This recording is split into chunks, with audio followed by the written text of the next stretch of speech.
Hello, I'm Daniel Bryant, co-host of the InfoQ podcast, news manager here at InfoQ, and product architect at DataWire. And I recently had the pleasure of sitting down with Greg Law, CTO at Undo. Greg has recently been doing a lot of work exploring topics such as the challenges with debugging modern software systems, the need for what he's referring to as hyper-observability, and also the benefits of being able to record and replay exact application execution for understandability and debugging purposes. Greg has many years' experience as a software engineer, and so I was keen to pick his brains around the domain of debugging modern applications, including both standalone processes and also microservice-type systems. I was also keen to explore the motivations and implementation around Undo's flagship product, which is called LiveRecorder, and supports the record and replay of application execution for debugging. Being a Java developer myself, I was also keen to understand how this notion of application execution, record, and replay might work with JVM-based languages that are just-in-time compiled. These languages also contain extra abstractions between the native code being executed and the actual code the developer wrote. And so no surprises here, there were some additional challenges for Greg and the team as they implemented support for this in their LiveRecorder product suite. Hi Greg, welcome to the InfoQ podcast. Thanks for joining us. Hi, glad to be here. Could you briefly introduce yourself and your current work for the listeners, please? I'm Greg Law. I'm co-founder and CTO at undo.io. And we have some very cool tech to record application execution. And so developers can see exactly what their program did as opposed to what they wanted it to do. Excellent. So last time you and I talked, I think it was at QCon San Francisco, and I was keen to pick your brains around Undo's LiveRecorder product because I thought that was very interesting. As a developer myself, I often struggle with recreating scenarios when I'm debugging.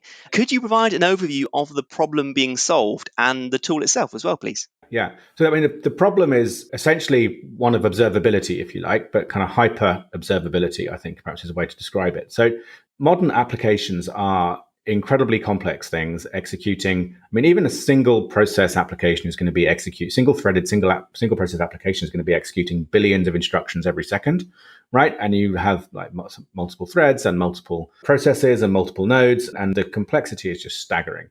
So when anything goes wrong, where wrong could mean really anything that you weren't expecting or hoping for, right? So it might just be a crash, like an unhandled exception or something, but it might also be, suboptimal user experience, or the results aren't quite what you thought they should be, or whatever. Understanding what's happened in modern systems is like borderline impossible, right? And so it's really the ultimate kind of needle in a haystack exercise to try and figure out what's happened. And so the approach that we take with LiveRecorder is to say, well, let's not try to guess what the appropriate bits of information that we need are. Let's record everything that the application does, right down to the machine level, so that you can then, after the event, decide which are the interesting bits you want to look at, right? And so when debugging or investigating program behavior, what you nearly always find, if you ask any software developer, right? If you've got a problem, first thing you do is turn to the logs, right? And maybe there, you might have something through, just sort of good old-fashioned printf style logs, or you might have something, much fancier with a lot of the kind of infrastructure that's available these days and the tracing and everything. But you ask the question, how often, the logs you turn to, how often do you have all the information that you need right there to fully root cause and diagnose the problem? And the answer is, sometimes, but that's a good day, right? Nearly always. If you're lucky, you have something that kind of gives you a clue of something that doesn't look right. And you kind of have to pull on that thread and then, maybe try and find another clue and another clue. And you actually have to go through a cycle of the software failing many times, typically, more than 10, often, it can be, hundreds of times in total of the software doing the bad thing, that each time you pull a little bit more information out and then you go, I've got it, right? So this is a different approach. This is record the application once and then spend as long as you need looking at that recording, pulling out all the information that you need bit by bit, because you've literally got everything there. Very interesting. So I know the tagline on the LiveRecorder webpage is that you capture non-deterministic data associated with an application's execution. What type of data is this being recorded? So what we offer the developer is the ability to wind back to literally any machine instruction executed and see any piece of state, any registered value, any variable in your program, from the machine level up to the kind of high level language, representation of that state, which clearly, go back to my previous comment of billions of instructions every second is a colossal amount of information. And it's not practical to store all of it, right? And in fact, this idea of like, I want to be able to, people have variously called it replay debugging and time travel debugging and record and replay systems over various names over the years. And there's been academic papers going back to the 70s trying to do this. But all of them until recently, they would go by with the approach of, well, you have to record everything, which meant that it would work for like a Hello World application, but on a real world, system at any kind of scale, it was just completely impractical. So the trick is to record the minimum that you need in order to recompute any previous state, rather than save all of the previous states.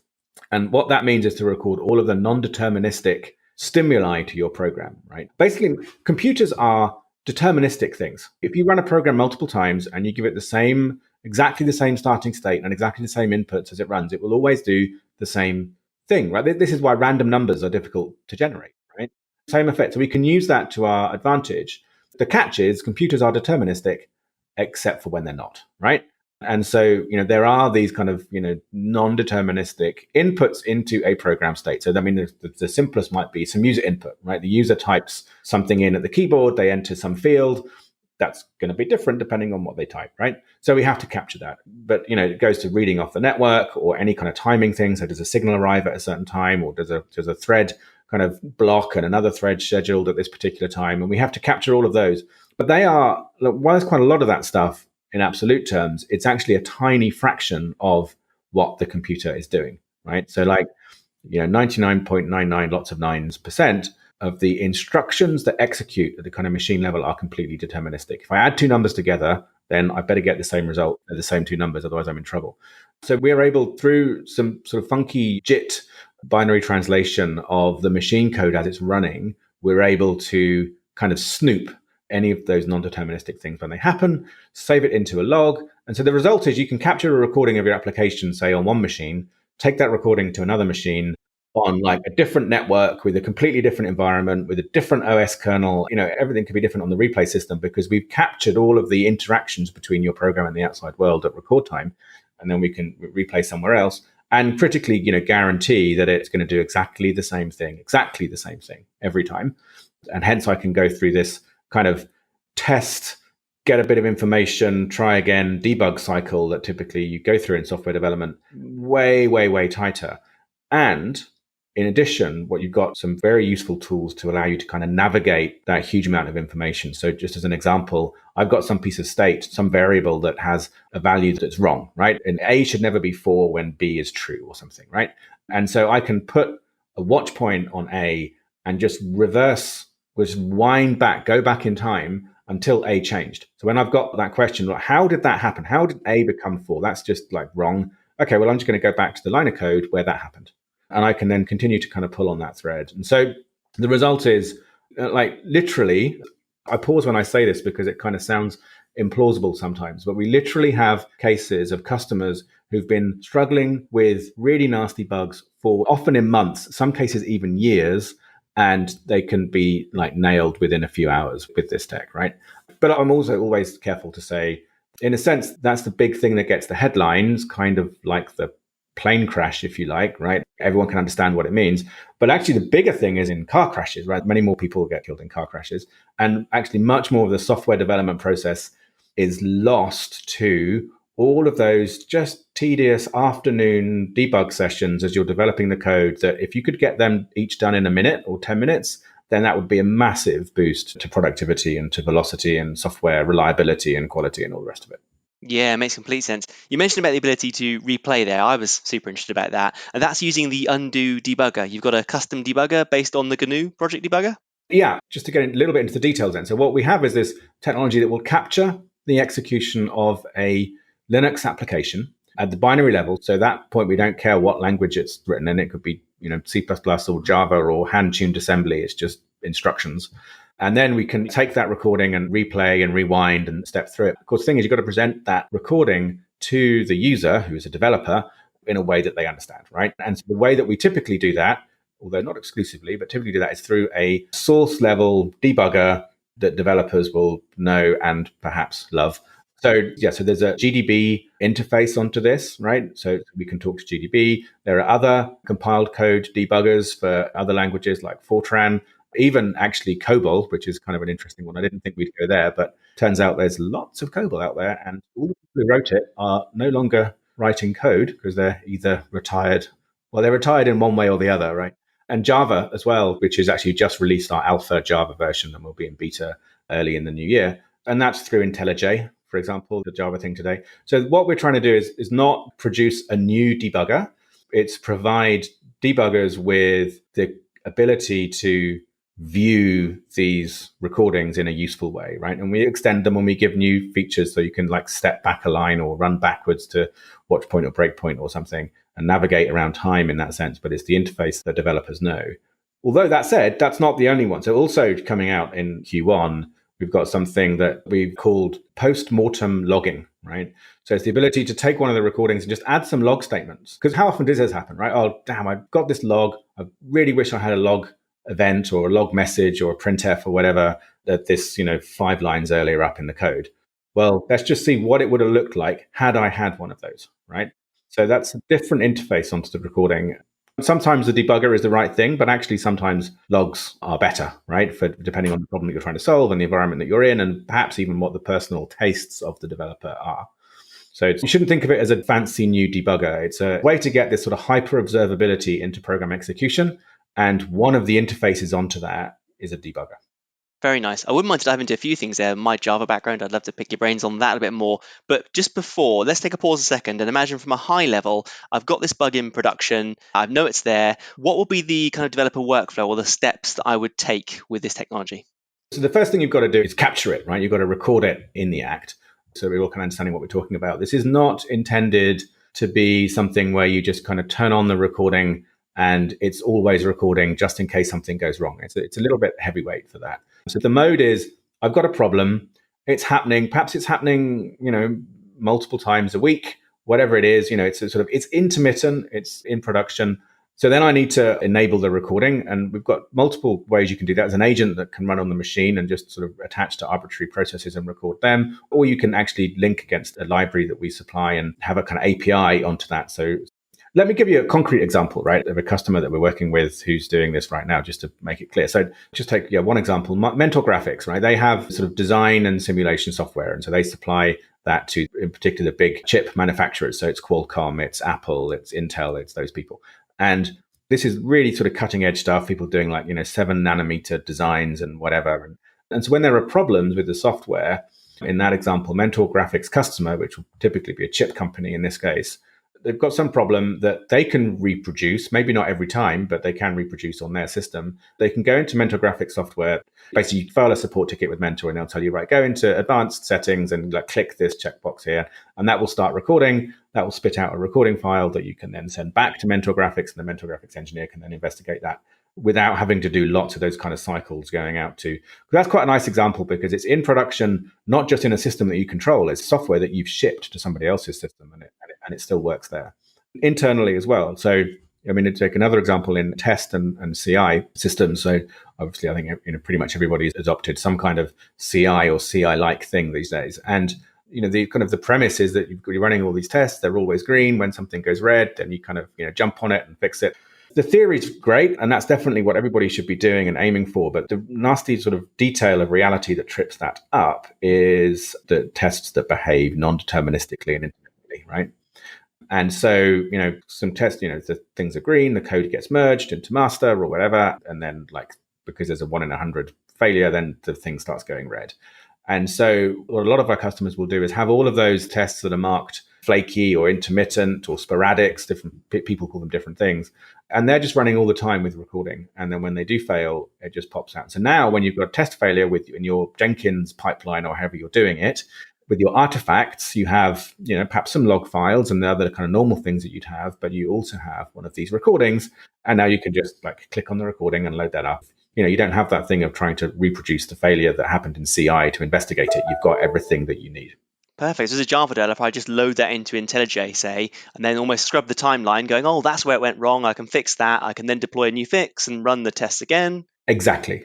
Very nice. Very nice. So what languages are supported now, Greg? So right now it's C, C++, and Go is kind of our main languages. As I said, there is some Fortran and COBOL out there as well, although that's, obviously slightly more kind of niche. And Java is just gone into alpha, will be in beta in Q1.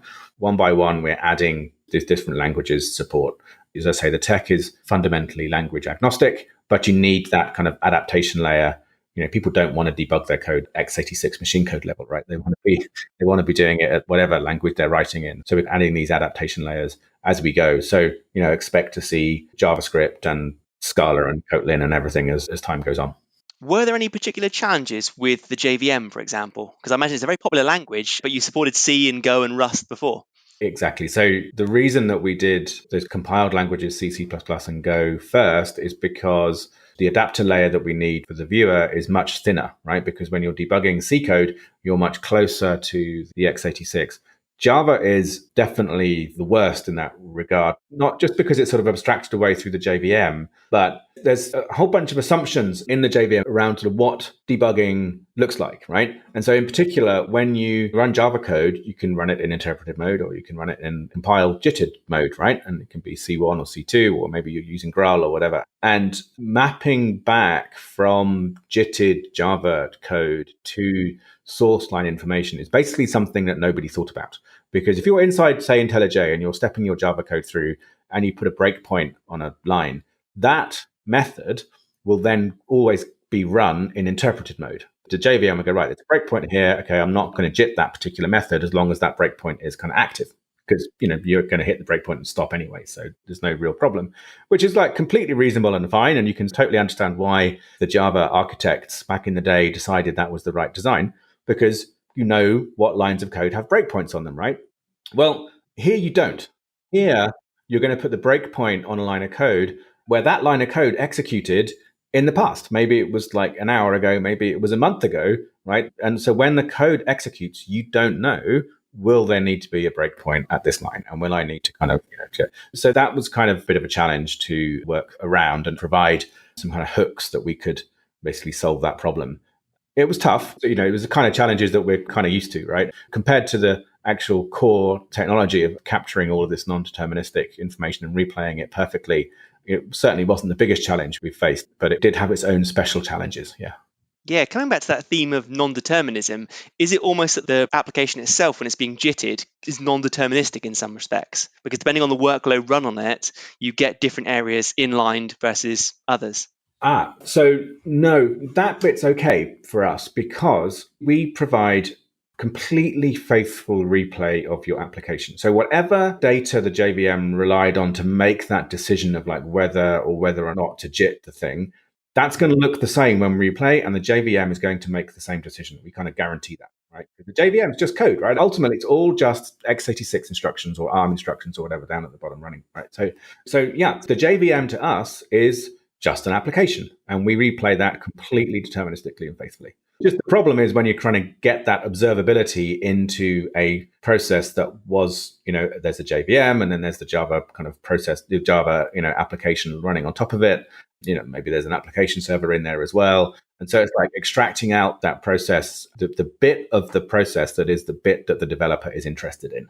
Makes sense, because we do have multiple levels of abstraction. And in Java, we love our layers in particular. Yeah, makes complete sense. Exactly. So we don't have to do all of that. Like the regular Java debuggers are good at giving you, when you've got layers within your Java code, that's fine, right? That's like the debugger does that, and that's okay. It's when you get to the layers below your Java code, namely the JVM, and how you kind of translate between the two, that life gets a bit kind of interesting. But having done this, it gives you some nice properties. So for example, if you have JNI code linked in with your Java application, well, guess what? We've captured that as well. And you can debug that with your C++ debugger as part of that same kind of execution, right? Very cool. So I remember reading about some other interesting features with LiveRecorder, such as multi-process correlation and thread fuzzing. What kind of use cases are these built for? Yeah, so, and I kind of touched on this just before, right? That gone are the days when, or at least these days, it's unusual that an application is a monolithic, single-threaded application just running a whole bunch of statements and then, outputting an answer. I mean, they still happen. Compiler or something will typically run like that. But these are definitely the exceptions. And the vast majority of applications are, there's multiple things going on. So there's within the process, there's multiple threads, and within the application itself is composed of multiple processes, right? That might be a full-on microservices type architecture.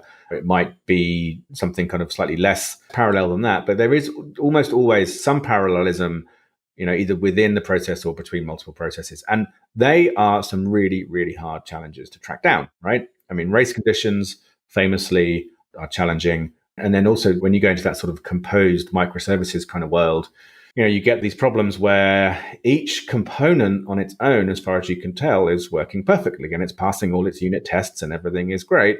And then you put them all together and them as a whole is now not doing quite what you had hoped. And in a sense, you've now just kind of shifted the burden from debugging my component, now debugging my system of systems or whatever. So thread fuzzing is about the multi-threaded within a process case. One of the most common questions that I get when I talk about this stuff is, well, okay, so you're doing all this recording. I remember, studying a little bit of physics and there's like Heisenberg effects and things, right? And by recording what's happening in the process, you're going to change its behavior, aren't you? And the answer is to some degree, yeah, that's true, right? I mean, we haven't broken the laws of physics here. Sometimes, actually, surprisingly, often, if there's some kind of rare, race condition type bug, you change things, it's just as easy to make it more likely to occur as less likely, right? So really, definitely the case that you can have something that maybe occurs, 1 in 1,000 times normally, you run it inside LiveRecorder and now it occurs 1 in 10 times. So that's great, right? You just need to capture it once and then you've got it. But there are other times when, it's 1 in 1,000 kind of running natively and you put it inside LiveRecorder and now it just basically doesn't reproduce anymore, right? Because those things just don't line up. So what thread fuzzing does is to deliberately schedule the threads applications in a way to make those race conditions more likely to appear. Because we're operating at the machine level here, so we can see things like locked instructions, right? So locked compare exchange instruction, for example, is a hint that there's some kind of I'm entering some kind of critical section, something's likely to be important. We can see the accesses to shared memory. I mean, that's one of the hardest things for us to deal with, actually, is where memory is shared between multiple processes or kernel or the device. So the kernel or device on the system. And so we have to track all of those, right? Just to get a little bit into the weeds. Most memory has the property that when you read from a location in memory, what you read is what was most recently written to that memory, right? That's how memory works. When your memory is shared between you and something else, then that's no longer the case. And so we have to kind of capture those. And that's a source of non-determinism that we know about. So anyway, long story short, we already need to know all these kind of bits of non-determinism that might cause a thing to fail only 1 run in 1,000 or whatever it is. So we can hook those points and start to deliberately perturb the scheduling and try and make that more likely. So thread fuzzing is a different kind of fuzzing. It's not an input fuzzing in terms of kind of, reading off the network or something, but it's an execution ordering fuzzing, if you like. And then the idea is, again, it makes it more likely to fail, and can make things that even fail very rarely or never normally, you can actually get them to fail with thread fuzzing. Or maybe you just got something that, it'll fail, but it fails so rarely normally, and I've got no information on how it's failed, what's happened, turn on thread fuzzing, capture it. And then these really nasty intermittent race conditions become basically trivial when you've captured them. Actually, customer quote just a month ago or so, he said to me, once he's captured a recording of any issue, he's happy to tell his boss that he's going to have it fixed that day.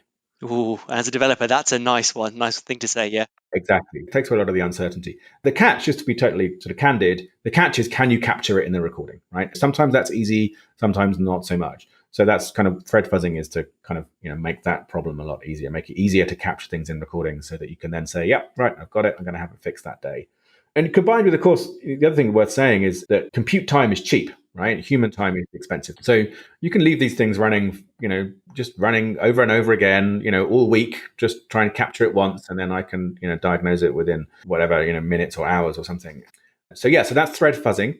And then multi-process correlation is about dealing with these issues when they're, between processes. And so I've got 2 processes that are communicating. Well, I've got N that are communicating over some, medium, whatever it is. It could be sockets, it could be shared memory, it could be, anything. And I can record some subset, it could be all of the processes or some subset of the processes if I have some sense on which ones are problematic ones. And then replay those recordings in a way that I can kind of trace the dependencies through the network of processes, right? So this was released just recently. They've got multi-process correlation to different modes. So the first one we've done is multi-process correlation for shared memory. So this is definitely kind of more niche than doing something across the network. Fewer people are doing it, but the problems are severe, which is why we decided to go there first. In fact, truth is we got dragged there by some of our bigger enterprise customers. So you've got multiple processes, they're sharing memory, and one of the processes does something bad, right? This is pretty much the worst kind of debugging experience, right? So I've got a problem, my process has like crashed or a cert failed or, some kind of done something wrong because memory's bad. And I get as far as going, yeah, all right. I know one of these other 10 processes has scribbled on my shared memory structure. And where do I go from here, right? Well, when you've got multi-process correlation, what you can do is just say, well, this memory looks bad. What process wrote to that memory location? And it'll just tell you. And it'll say, right, these are the accesses to that location. These are the processes that did it. And if you want, you can go to the recording that did the bad thing and straight to the point of time that it did the bad thing. So I can just kind of follow the multi-process flow back and go straight to the kind of offending line. These issues are like borderline impossible, really very straightforward to fix. And so we plan to follow up. So that's multi-process correlation for shared memory. We plan to follow up multi-process correlation for distributed. So if you're communicating across like sockets or protobuf or whatever your kind of medium is, a bit like the languages thing, like one by one will provide the support for those. Imagine like reverse stepping through your Java remote procedure call, your remote method invocation back to the call site on another system and just seeing like exactly what that was doing and why it called you in the weird way that it did. So that's going to come along a little bit later into 2020. I can imagine some listeners now are sitting here thinking, I've got a bunch of microservices, because let's be honest, we all love microservices at the moment, rightly or wrongly. They can be multi-language even sometimes. You might have some Java in the mix and Go in the mix. Is it challenging to do the correlation between different languages running on different instances, maybe even with different system clock settings, these kind of things? Kind of intellectual, hard computer science point of view, not really. We've done the hard bit. We have all the information that we need to do that. The challenge is actually from a user interface point of view.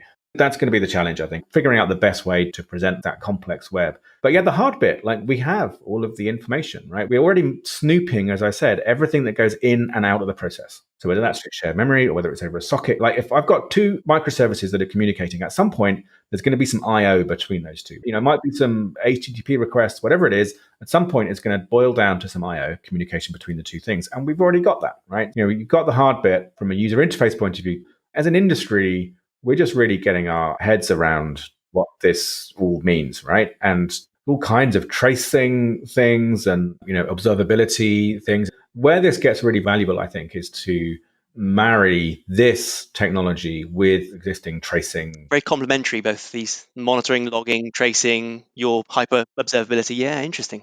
Exactly. So logging and tracing, I think, these are all forms of observability, right? And really, we're just a different form of observability. And logging and tracing, they give the developer a very good kind of high-level narrative or story of what the system was doing, right? And it's basically a linear story of what the system was doing. And that's actually typically the place you start, right? And when something goes wrong, that's the place you start. And you'll get that kind of high-level, 10,000-foot view. But as I said earlier on, the times that story gives you enough information to root cause the problem first time round is about you. But for me, it's like that's the sort of thing that happens a few times a year. It's really nice when it does. Usually there's something fishy. I can see there's a smoking gun. This is wrong, but I'm going to need more information to really root cause it and fix it. So what you need is the kind of next level of observability. That's the challenge for us, is what's the right way to fit in and kind of complement those other forms of observability. And then you can think of this as a kind of zooming in, like the kind of slightly cheesy crime film, when you've got a CSI or something like that, and then like, zoom in on that satellite image to like, enhance. Yeah, and it's sort of blurred and magically it all goes like, super high res. Wouldn't it be cool if you could actually do that, right? Yeah. So wrapping up now, Greg, we're almost at the end of our time here. What are you personally looking forward to working on next year? Oh, gosh. The stuff that we've just talked about actually is probably why I was talking about it, because that's what's in my mind, right? And as I said, we're right at the kind of beginnings of microservices and distributed systems and cloud native. And as an industry, we're figuring out what that all means. We're figuring out what observability means. There's lots of things, whether it's the extreme end, kind of testing in production, maybe even debugging in production. I think that's going to be quite interesting.